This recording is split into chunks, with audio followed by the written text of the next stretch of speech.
헤롯이 교회를 핍박했습니다. 야고보가 죽임을 당했습니다. 베드로가 감옥에 갇혔습니다. 그런데 교회가 한 일이 있었습니다. 오늘 그 교회의 선택이 무엇이었는지를 함께 묵상합니다. 사도행전 12장 1절부터 17절 말씀입니다. 그때에 헤롯 왕이 손을 들어 교회 중 몇 사람을 해하려 하여 요한의 형제 야고보를 칼로 죽이니 유대인들이 이 일을 기뻐하는 것을 보고 베드로도 잡으려 할세 때는 무교절 기간이라 잡음의 족에 가두어 군인 내식인 네페에게 맡겨 지키고 6월절 후에 백성 앞에 끌어내고자 하더라. 이에 베드로는 옥에 갇혔고 교회는 그를 위하여 간절히 하나님께 빌더라. 헤롯이 그를 끌어내려 하던 그 전날 밤에 베드로가 두 군인 틈에서 두 쇠사슬에 묶여 자고 있는데 파수꾼들이 문 밖에서 옥을 지키더니 호련히 주의 사자가 나타나매 옥 안의 광채가 비추어 그 옆구리를 쳐 깨워 이르되 급히 일어나라 하니 쇠사슬이 그 손에서 벗어지더라. 천사가 이르되 띠를 띠고 신을 신으라 하거늘 베드로가 그대로 하니 또 이르되 겉옷을 입고 따라오라 하는지라. 베드로가 나와서 따라갈새 천사가 하는 것이 참인 줄 알지 못하고 환상을 보는가 하니라. 이에 첫째와 둘째 파수를 지나 성으로 통한 쇠문에 이르니 문이 저절로 열리거늘 나와 한 거리를 지나매 천사가 곧 떠나더라. 이에 베드로가 정신이 들어 이르되 내가 이제야 참으로 주께서 그의 천사를 보내어 나를 헤롯의 손과 유대 백성의 모든 기대에서 건져내셨다 하더라. 깨닫고 마가라 하는 요한의 어머니 마리아의 집에 가니 여러 사람이 거기에 모여 기도하고 있더라. 베드로가 대문을 두드리니 로데라 하는 여자 아이가 영접하러 나왔다가 베드로의 음성인 줄 알고 기뻐하여 문을 미처 열지 못하고 달려 들어가 베드로가 대문 밖에 섰다 아뢰니 그들이 이르되 내가 미쳤다 하거늘 그 아이가 힘써 말하니 그들이 이르되 그러면 그의 천사라 하더라. 베드로가 문 두드리기를 그치지 아니하니 그들이 문을 열고 그를 보고 놀라는지라. 베드로가 그들에게 조용히 하라 손짓하고 주께서 자기를 이끌어내신 것을 설명하고 또 야고보와 형제들에게 이것을 전하라 하고 나가 다른 곳으로 가니라. 헤롯 왕이 교회를 향해 손을 들었습니다. 권력이 복음을 향해 다시 칼을 빼들었습니다. 먼저 야고보가 죽임을 당했습니다. 예수님의 12제자 중 하나 요한의 형제 야고보였습니다. 그 죽음이 기록된 것은 이 짧은 문장이 전부입니다. 요한의 형제 야고보를 칼로 죽이니 사도행전에서 가장 짧은 순교의 기록입니다. 야고보의 죽음이 짧게 기록된 것이 오히려 더 마음을 아프게 합니다. 3년을 주님과 함께했던 제자, 변화산에서 주님의 영광을 보았던 제자, 겟세마네에서 주님과 함께 있었던 제자가 칼 한 번에 죽었습니다. 하나님이 왜 야고보를 막지 않으셨는지 묻고 싶어집니다. 23일차에서 천사가 베드로를 구했는데 야고보는 왜 구하지 않으셨는지 그 질문에 오늘 본문은 답하지 않습니다. 그냥 사실만 기록합니다. 이것이 우리 신앙의 현실입니다. 하나님이 모든 사람을 모든 상황에서 구하시는 것은 아닙니다. 야고보는 죽었고 베드로는 살았습니다. 그 차이가 무엇인지 우리는 알 수 없습니다. 하나님의 섭리는 우리의 이해를 넘어설 때가 있습니다. 그 앞에서 우리가 할 수 있는 것은 하나님을 신뢰하는 것입니다. 이해할 수 없어도 신뢰하는 것, 그것이 믿음입니다. 헤롯은 야고보의 죽음이 유대인들에게 환영받는 것을 보고 베드로도 잡았습니다. 정치적인 계산이었습니다. 민심을 얻기 위해 사람을 죽이는 것이었습니다. 베드로를 옥에 가두었습니다. 군인 내식 네페 16명이 지켰습니다. 6월절 후에 백성 앞에 끌어내려 했습니다. 완벽하게 가두었습니다. 그런데 이 상황에서 교회가 한 일이 기록됩니다. 이에 베드로는 옥에 갇혔고 교회는 그를 위하여 간절히 하나님께 빌더라. 두 가지가 대조를 이룹니다. 베드로는 옥에 갇혔고 교회는 기도했습니다. 권력이 할 수 있는 것과 교회가 할 수 있는 것의 대조입니다. 헤롯은 군인을 배치했고 교회는 기도했습니다. 세상의 눈에는 쇠사슬과 파수꾼이 더 강해 보였을 것입니다. 그런데 그날 밤 무슨 일이 일어났는지를 우리는 압니다. 간절이라는 단어가 눈에 들어옵니다. 헬라어로 에크테노스입니다. 힘을 다해 간절하게 쉬지 않고라는 뜻입니다. 그냥 기도한 것이 아니었습니다. 간절히 기도했습니다. 야고보가 이미 죽었습니다. 베드로마저 잡혀갔습니다. 그 절박함이 기도를 간절하게 만들었습니다. 상황이 절박할수록 기도가 깊어집니다. 헤롯이 베드로를 끌어내려 하던 그 전날 밤이었습니다. 마지막 밤이었습니다. 내일이면 끌려나갈 것이었습니다. 그런데 베드로가 자고 있었습니다. 두 군인 틈에서 두 쇠사슬에 묶여 자고 있었습니다. 이 장면이 놀랍습니다. 내일 죽을지 모르는 상황에서 자고 있었습니다. 이것이 가능한 이유가 무엇이었겠습니까? 평안이 있었습니다. 두려움이 없었습니다. 주님이 어떻게 하시든 받아들이겠다는 그 평안이 그를 재울 수 있었습니다.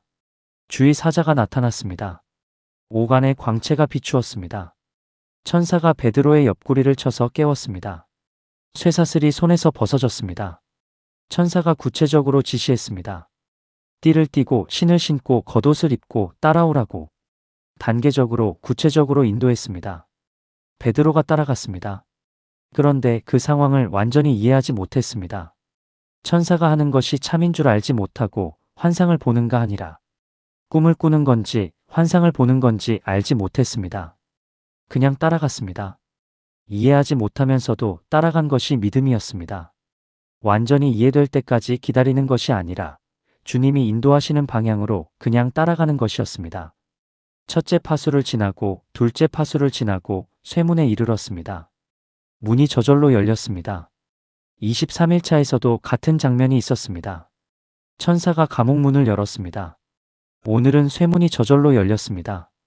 하나님의 손앞에서 어떤 문도 닫혀 있을 수 없습니다. 인간이 잠근 문이 하나님 앞에서 저절로 열립니다. 한 거리를 지나자 천사가 떠났습니다. 베드로가 정신이 들었습니다. 내가 이제야 참으로 주께서 그의 천사를 보내어 나를 헤롯의 손과 유대 백성의 모든 기대에서 건져내셨다. 이제야 깨달았습니다. 꿈이 아니었습니다. 현실이었습니다. 주님이 그를 건져내셨습니다. 베드로가 마리아의 집으로 갔습니다. 마가의 어머니 마리아의 집이었습니다. 거기서 많은 사람이 모여 기도하고 있었습니다. 밤새 기도하고 있었습니다. 베드로를 위해 기도하고 있었습니다. 베드로가 문을 두드렸습니다. 로데라는 여자아이가 나왔습니다. 베드로의 음성을 알아들었습니다. 기뻐서 달려 들어갔습니다. 문을 열지 않고 그리고 베드로가 왔다고 말했습니다. 기도 응답이 문 밖에 서 있었는데 사람들이 믿지 않았습니다. 내가 미쳤다고 했습니다. 그러면 그의 천사라고 했습니다. 이 장면이 얼마나 인간적인지 모릅니다. 기도하면서도 응답을 믿지 못했습니다. 기도 중에 응답이 왔는데 미쳤다고 했습니다. 우리도 그렇습니다. 기도하면서도 응답이 오면 놀랍니다. 기도를 드리면서도 실제로는 별로 기대하지 않을 때가 있습니다. 그 솔직한 모습이 오늘 본문에 담겨 있습니다. 그런데 베드로는 문 두드리기를 그치지 않았습니다. 결국 문이 열렸습니다. 사람들이 그를 보고 놀랐습니다. 베드로가 설명했습니다. 주께서 자기를 이끌어내신 것을. 그리고 야고보와 형제들에게 전하라고 했습니다. 그리고 다른 곳으로 갔습니다. 오늘 이 본문이 우리에게 말합니다. 어떤 상황에서도 기도하는 것이 교회가 할 수 있는 가장 강력한 일입니다. 헤롯이 군인을 배치했을 때 교회는 기도했습니다. 그 기도가 쇠문을 열었습니다. 그리고 기도할 때 응답을 기대하십시오. 로데처럼 응답이 문 앞에 있을 때 믿으십시오. 하나님은 우리가 기도한 것을 들으셨습니다. 우리가 생각하지 못한 방식으로 응답하십니다. 기도드리겠습니다.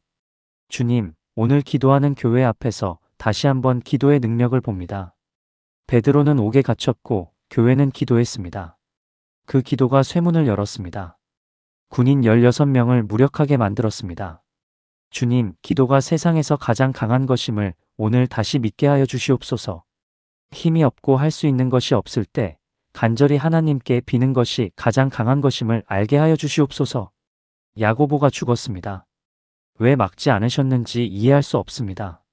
그런데 베드로는 살았습니다. 같은 하나님이 다르게 역사하셨습니다.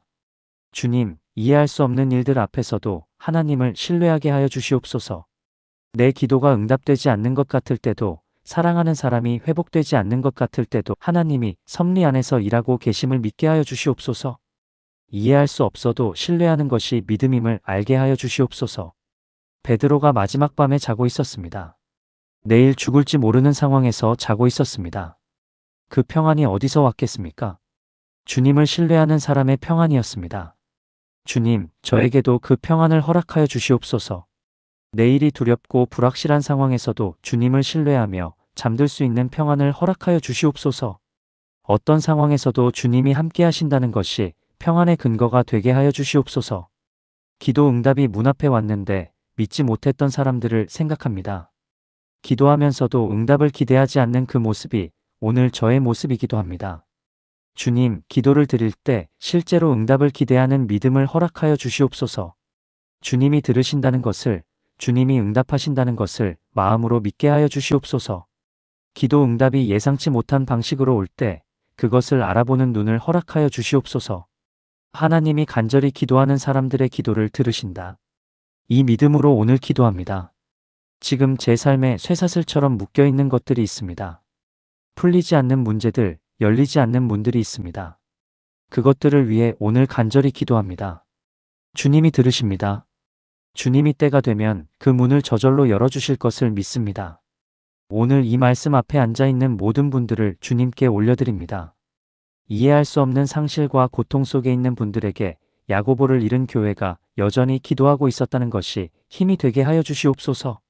쇠사슬에 묶인 것 같은 상황에 있는 분들에게 주의 천사가 임하게 하여 주시옵소서. 기도의 응답을 기다리며 지쳐있는 분들에게 오늘 밤 문이 저절로 열리는 역사가 임하게 하여 주시옵소서. 교회는 기도합니다. 오늘도 간절히 기도합니다. 예수 그리스도의 이름으로 기도합니다. 아멘.